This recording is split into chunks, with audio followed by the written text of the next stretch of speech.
In a day and age where there are constant new releases, which cost an arm and a leg in some cases, I figured why not check out the 2012 through 2019 era of gaming. One of the games that stood out to me was Batman Arkham Knight. I always had interest towards the game ever since I bought my own Xbox a few years ago. It was and still is on Game Pass, so I knew that I could pick up the game and get it going. But it was only until a few months ago when I saw the game on sale for a few dollars and figured I might as well buy it and pick it up. I ended up loving it, and it is currently in my top 3 games of all time. The gameplay, story, side missions were all great. Also, I'm not going to be talking about the story here as much since it's not the main focus of the video. I'll have a short segment for it later and speak my thoughts on it. So, what made this game incredible for me? Well, let's just glide right in. To begin, in Batman Arkham Knight, there are multiple difficulties, those being easy, normal, hard, and nightmare. The main difference is that when in combat, you normally see a blue warning symbol when an enemy is about to attack you. Simply holding the Y button on your Xbox controller, you can counter enemies. There are yellow counter prompts which you can push the analog stick and hold Y instead. Red counter symbols mean you can't counter at all, so you must dodge the attack. If you're playing on nightmare mode, you can take everything I said and throw it out the window. In nightmare mode, these counter warnings are gone. You can still counter enemies, sure, it's just that you don't have a warning prompt letting you know, so you have to time it yourself and trust your own gut, which can be annoying when you're fighting large hordes of enemies. Nightmare mode also has enemies doing more damage. Being spotted also removes your fear multi-takedown charge. I think Nightmare mode, despite its difficulty, provides a good challenge for the player. It is locked behind New Game Plus, so you can't play it on fresh file. It makes sense because you have all your upgrades carried over from playing your original save file. It would suck playing this difficulty without your upgrades from the get-go. The footage does feature me playing on nightmare mode, so you may have noticed me using tools earlier than when you're supposed to pick them up in the normal file. I just wanted to point out as well how stellar the graphics are in this game. This is a 2015 early Xbox/PS4 game. The game looks miles better than most games that come out today. When I think of games that look stellar or way ahead of its time, I think of Batman Arkham Knight first. It's one of the best looking games I have ever played. The lighting, character models, the city itself, it looks incredible just to look at any time playing the game. I glide around and I'm in awe of how amazing this game looks. Anyways, that's enough about the difficulty and graphics. Let's get into the gameplay itself. In Arkham Knight, you can do your punches, silent takedowns, batarangs, and whatnot. There's also free flow combat, or in other words, flow state. There's a combo meter on the left of the HUD when fighting enemies. Once it reaches yellow, Batman fights faster, going from enemy to enemy and much quicker. In this flow state of Batman is really fun to control. The game rewards you for doing well by making the combat more fluid. There's also moves you can perform in this flow state. The main move I use is the multi-batarang takedown, done by pressing A and B on your controller. It's quick, efficient, and takes out multiple enemies that are knocked down. There's other combos you can do in this free flow state, but this is the one I usually prefer to use. My only issue with free flow is that there is no lock-on system in this game. Now, I know this isn't a hack and slash like Nier Automata or Devil May Cry, but a lock-on system would be nice. The game auto-targets the closest enemy to you usually, but as the game progresses, you get more difficult enemies to fight against. Those typically being brutes, shield users, and armed soldiers. So you might accidentally end up targeting the wrong soldier rather than the one you intended to target. Speaking of the enemies, it's not just normal thugs you fight on the streets. In Arkham Knight, there's a militia that took over the city in the opening cutscene and in the Ace Chemicals mission. Those militia are the main enemies you'll be fighting, and they're everywhere, and I mean everywhere. Most of them are stealth missions, so you can silently pick them off one by one, right? Yes and no. The game adapts to your actions, so if you like to plant explosive jokes in the fragile walls, the militia's commander, the Arkham Knight,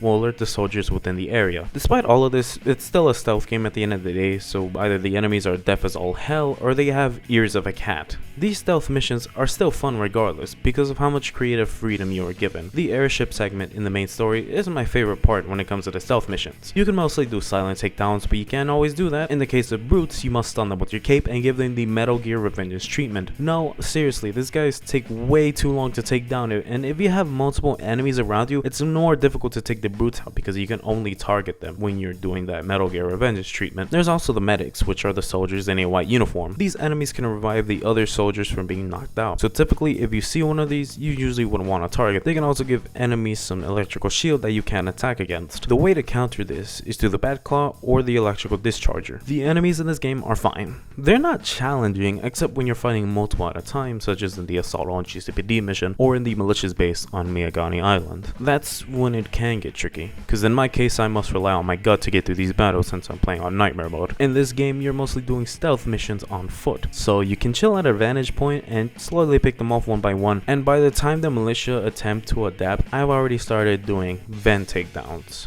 and once they adapt to me doing vent takedown, then I'll already be gone. So it's not an issue at all if you can sneak up behind them, of course, and just hide in a vent and pick them off one by one, of course. Or you can do some really cool funny stuff just by using the voice mimic and luring a soldier into a generator, for example, then using a hacking device to blow up the generator. Let's move on towards the tools themselves and what each one does. The batarang is self-explanatory. It's a projectile that you can use as a diversion. The remote batarang is the exact same thing, except you can manually control where the batarang goes. The explosive gel is a gel you can spray on any surface that can blow up fragile walls or surfaces. If an enemy is near the gel, they'll be knocked out from the explosion. Next up is the disruptor. It is a tool that can jam rifles when blue or explode when red. There's other uses for this, but if you want to walk up to a thug and see them explode their gun, you can do that. Next is my personal favorite, the remote hacking device. This is primarily used when fighting the militia. You can disable turrets, take over control of the drones, and use against the militia soldiers, blind the optic sensors so you can get past some sections, or buy yourself enough time to take out some enemies before the sensors come back on. The voice mimic is the next tool, and it's unlocked in mid-game, but it's really fun to use to throw off the enemies. If you use it enough times, they'll stop falling for it anyway. The smoke pellet is a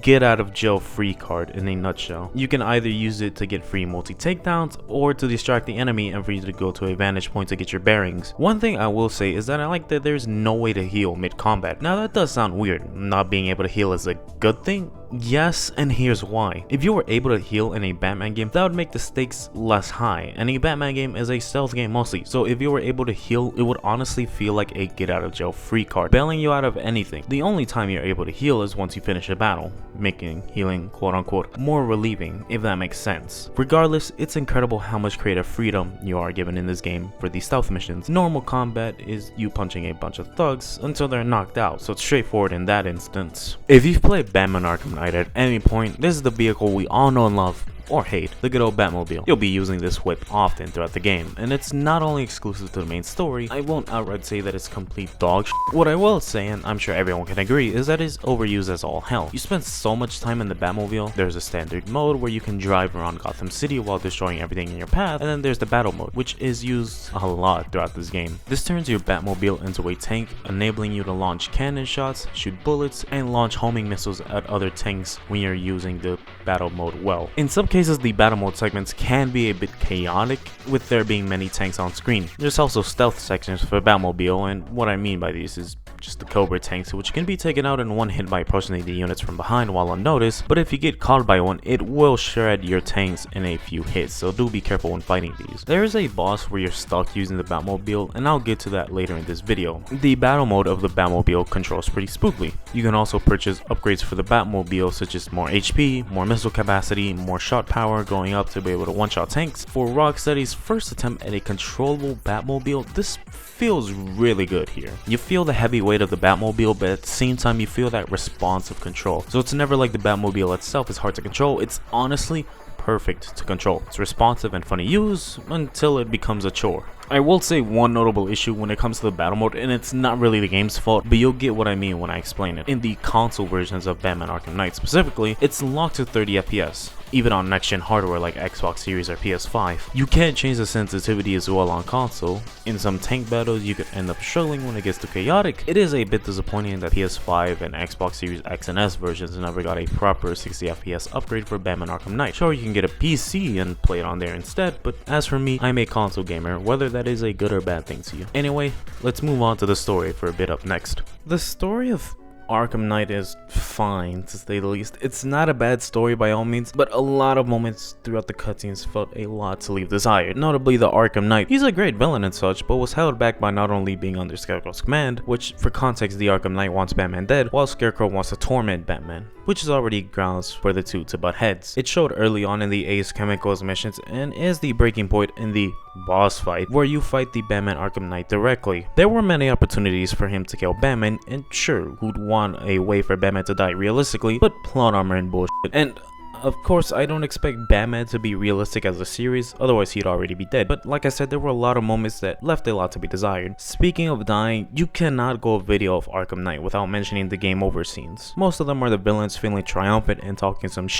to boot. Others are disappointed in how Batman died easily, and to be fair, I died plenty of times in this game. These are great to see, and continuing my thoughts on the story, the first half is some really good stuff. I like the Ace Chemicals mission, the Ag airship infiltration, and taking over Founders Island. The first half of the game was mostly dealing with the fact that Jim's daughter Oracle, or Barbara Gordon, was captured as the main focus for the first half of the game. Oracle is vital to Batman because he needs that FaceTime call every now and again. Anyway, the second half of the game narratively is fine. I don't hate it, but it felt rushed if I'm being honest here. The final stretch of the story was decent, aside from the assault on GCPD mission, which I died often on, I thought was good. The main story missions are great, and I say that for good reason. There was never a moment where I felt a part in the story was pointless or unnecessary. As I mentioned before, the airship infiltration, learning about the truth of Scarecrow's intentions through the logs in his airship, the militia infiltration on Founders Island in the late game before the Arkham Knight excavator fight was fun to get through, even if I had to use the Batmobile an excessive amount of times to get through that part of the story. The assault on GCPD mission was good, despite its difficulty.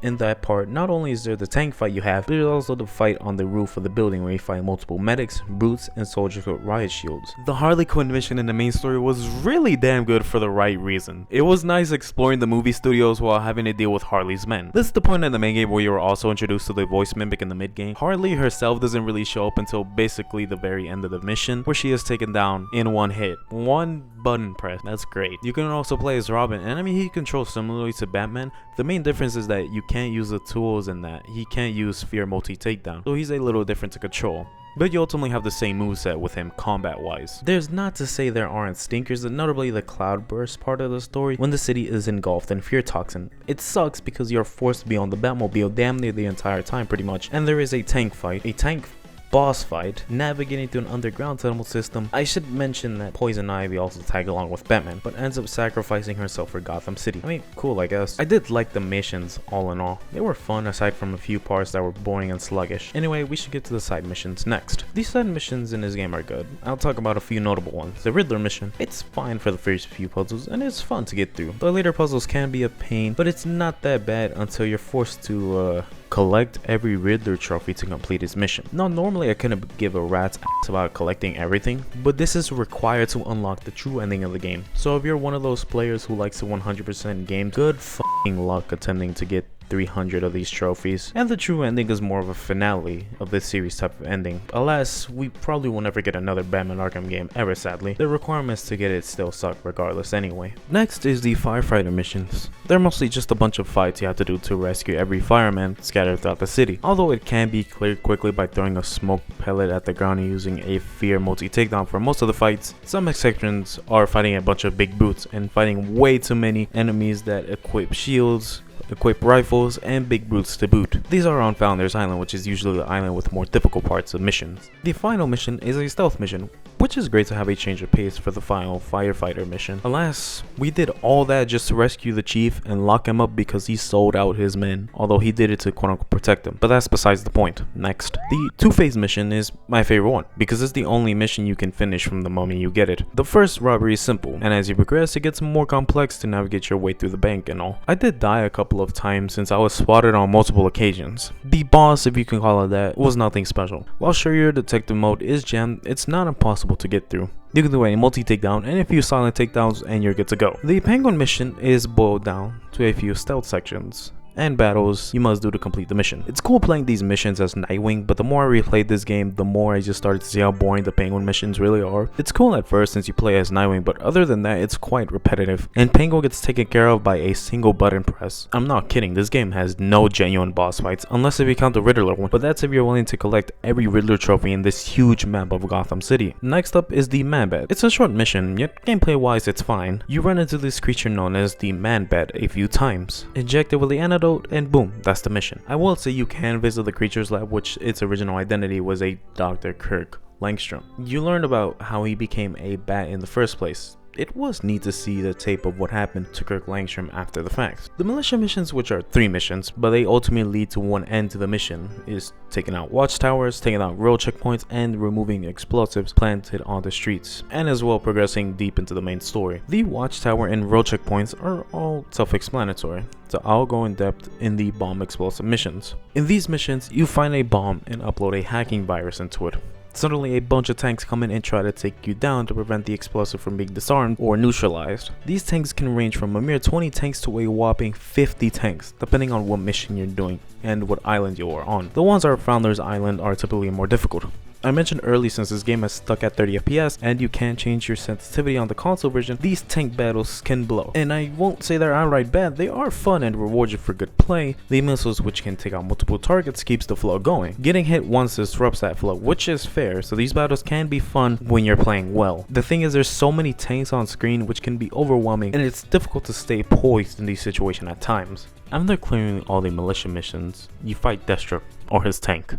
You see what I mean by this game not having boss fights? I should get to that now that I bring it up. There's no fights where you fight hand to hand, not including the DLC. This is easily Arkham Knight's biggest weakness, the lack of boss battles. The final confrontation with the Arkham Knight is a tank fight, excavator fight, and a stealth mission against his real identity, Jason Todd, which the game foreshadowed him many times throughout your playthrough, but it was obvious that he was the Arkham Knight. Anyway, as for the boss fights, they're challenging, but the tank fight during the Cloudburst segment is hellish, but not for the good reasons. Initially, you deal with a few cover tanks, that's fine, it's no big deal. Once you confront the Cloudburst tanks, there are 4 areas you must shoot, and every time you shoot the spots, you have to drive away from him since he can blow up your car. You do this 3 times, and each time the cooldown gets progressively longer. While it is stress inducing, you can tell by my gameplay I'm freaking out because of how close I am in getting hit. It is a fun boss in subsequent playthroughs at least. The excavator fight blows. Next, the big plot twist where Jason reveals that he is the Arkham Knight. For being a legendary detective, I'm shocked Batman couldn't figure out the identity of the Arkham Knight. Joker spelled it out for him in the Harley Quinn mission, to be fair. Oh yeah, that was the final boss, by the way.